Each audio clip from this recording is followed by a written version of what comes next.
अस्सलामुअलैकुम my YouTube family, कैसे हैं आप सब लोग। उम्मीद है सब ठीक ठाक होंगे। आप देख रहे हैं उन्नी जुनी किचन और आज हमारी किचन में बन रहा है ये बहुत ही मज़े का रिफ्रेशिंग सा फालसे का जूस।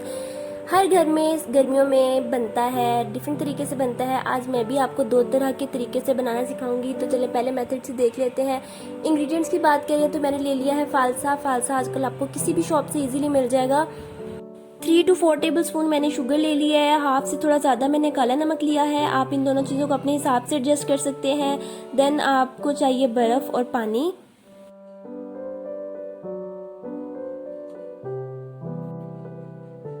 तो जूसर में सबसे पहले फालसा डाल देंगे।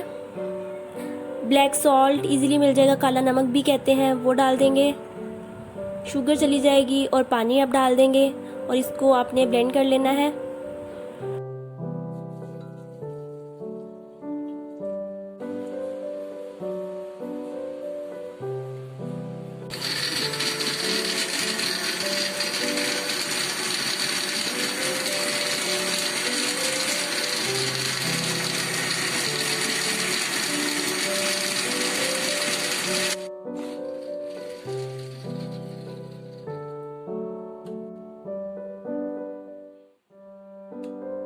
थोड़ी देर इसको ब्लेंड करने के बाद मैं इसमें बर्फ़ डाल रही हूँ। कोशिश करें कि बर्फ़ के पीसीस छोटे हों। जब आप पीसीस बड़े डालते हैं बर्फ़ के तो उससे जो जूसर के ब्लेड्स होते हैं वो ख़राब होने का भी डर होता है।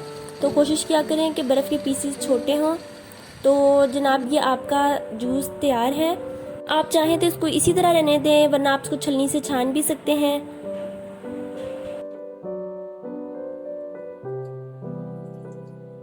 अब बारी आती है दूसरे तरीके से बनाने की। तो सबसे पहले मैंने फालसा ले लिया है, शुगर ले लिया है। क्वांटिटी आप बेशक सेम रखें। 3 टेबल स्पून मैंने शुगर लिया है, हाफ टेबल स्पून मैंने ब्लैक सॉल्ट लिया है और रूह अफ़ज़ा, पानी और बर्फ़ आपको चाहिए। सबसे पहले फालसा ऐड करेंगे, पानी चला जाएगा, देन शुगर और ब्लैक सॉल्ट, काला नमक आपको इजीली मिल जाएगा, और 2 से 3 टेबल स्पून आप डालेंगे रूह अफ़ज़ा।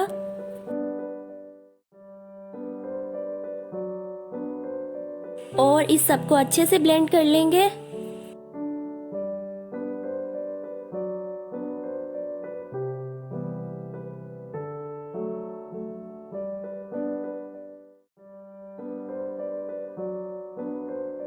तो थोड़ी देर इसको ब्लेंड कर लिया है। अब मैं इसमें बर्फ़ को डाल दूंगी और इसको फिर से हम लोग ब्लेंड कर लेंगे अच्छे से।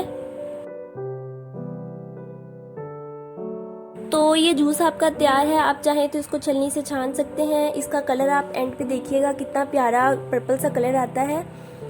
तो आपके ये दोनों तरह के जूसेस तैयार हैं। उम्मीद है आपको मेरी ये रेसिपी अच्छी लगी होगी। काइंडली मेरी वीडियो को लाइक करें, मेरे चैनल को सब्सक्राइब करें। फिर मुलाकात होगी इंशाल्लाह नेक्स्ट रेसिपी के साथ। तब तक के लिए अपना बहुत सारा ख्याल रखें। अल्लाह हाफिज़।